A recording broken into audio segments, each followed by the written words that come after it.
മമ്മൂട്ടിയെ ആദ്യമായി കണ്ടതിനെക്കുറിച്ച് ശ്രീനിവാസൻ ഒരു അഭിമുഖത്തിൽ പറഞ്ഞത്, മമ്മൂട്ടിയെ ആദ്യം കണ്ടപ്പോൾ ഒരു ഭ്രാന്തൻ ആണെന്നാണ് എനിക്ക് തോന്നിയത് എന്നായിരുന്നു. മമ്മൂട്ടിയുടെ ഭ്രാന്ത് സിനിമയോടുള്ള ഭ്രാന്തായിരുന്നു എന്ന് ശ്രീനിവാസൻ തുടർന്ന് വിശദീകരിക്കുന്നുമുണ്ട്. അഭിനയത്തിൽ മാത്രമല്ല, സിനിമയുടെ സാങ്കേതികത ഉൾപ്പെടെ അതിൻ്റെ എല്ലാ വിഭാഗങ്ങളോടും അടങ്ങാത്ത അഭിനിവേശമുള്ള ആളാണ് മമ്മൂട്ടി എന്ന് നമുക്കറിയാം.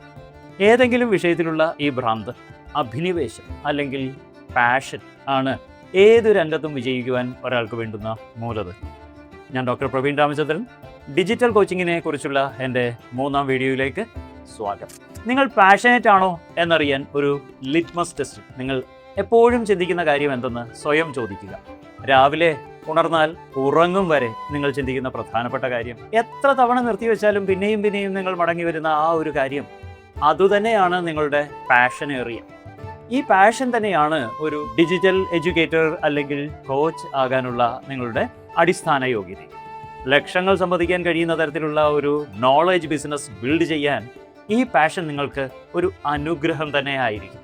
ഒരു മെന്ററിന്റെ സഹായം ഉണ്ടെങ്കിൽ ഫാസ്റ്റ് ട്രാക്കിൽ തന്നെ നിങ്ങൾക്ക് ഒരു ഡിജിറ്റൽ കോച്ചാകാനും നോളജ് ബിസിനസ് സിസ്റ്റം ബിൽഡപ്പ് ചെയ്യാനും സാധിക്കും.